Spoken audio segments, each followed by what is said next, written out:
आज कांग्रेस अध्यक्ष आदरणीय खरगे साहब और नेता प्रतिपक्ष राहुल गांधी जी के साथ प्रदेश के तमाम नेताओं की हमारी चर्चा हुई छत्तीसगढ़ को लेके। उसमें पीसीसी, सीएलपी, भूपेश बघेल साहब, टी सिंहदेव साहब, साहू जी, हम सब मौजूद थे और अब तक संगठन की जो गतिविधियाँ रही हैं उस पर चर्चा हुई। और आजकल छत्तीसगढ़ में जो राजनीतिक मुद्दे हैं उस पर दिशा निर्देश यहाँ दिल्ली से खरगे साहब और राहुल जी ने दिया है। और छत्तीसगढ़ में जो 2 साल से सरकार है तमाम मोर्चों पर फेल है। फसल खरीद हो, लॉ एंड ऑर्डर हो, और विशेष रूप से जो माइनिंग को बैकडोर एंट्री दी जा रही है और उससे आदिवासी क्षेत्र के लोग, किसान बहुत परेशान हैं, उसमें कांग्रेस पार्टी लोगों के साथ खड़ी रहेगी। ये हमने पहले भी कहा था और आज दोबारा इस बात को हम दोहरा रहे हैं। और आने वाले समय में जो नरेगा को लेकर सरकार ने जो नियम बनाए हैं, एक तरह से उस कानून का गला घोटा है। जो अधिकार था अब उसको उन्होंने सीमित कर दिया है, बजट को भी सीमित कर दिया और निर्णय लेने की शक्ति, पहले गाँव देहात में तय होता था कहाँ कुआं बनेगा, कहाँ सड़क बनेगी, अब पूरा सेंट्रलाइज़ किया है। तो ये जो मानसिकता है ये किसान, गरीब, निर्धन, असहाय, निर्बल जो लोग हैं उनके ऊपर एक कुठाघात सरकार ने किया है। इसका विरोध पूरे देश में हो रहा है।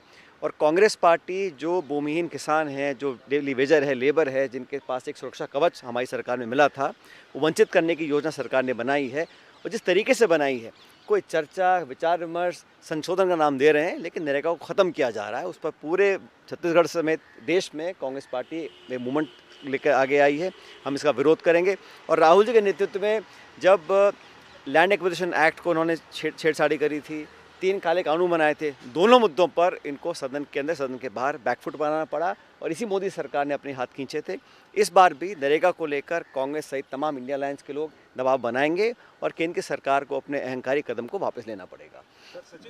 बाकी हमने जो इश्यूज़ हैं आज महासचिव महोदय वेणुगोपाल जी, खरगे जी, राहुल जी को पूरा विस्तार से पूरा समीक्षा भी करी है, गहन अध्ययन लोगों ने किया है, अब तक कार्रवाई पर उनको जानकारी दी है।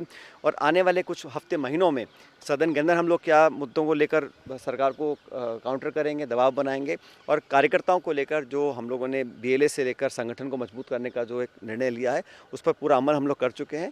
इसी बात पर आज चर्चा हुई और अच्छे माहौल में हुई है। और दोनों राहुल जी, खरगे जी ने निर्देशित किया है कि छत्तीसगढ़ मूलतः कांग्रेस माइंडेड स्टेट है और वहाँ जो नौजवान हैं जो आज इस सरकार से परेशान हैं, एक उम्मीद की तरह हमारे को देखते हैं कांग्रेस की तरफ, उस पर हमें खरा उतरना है और सब मिलकर इस काम को करेंगे, तमाम नेता, छोटे बड़े सब मिलकर।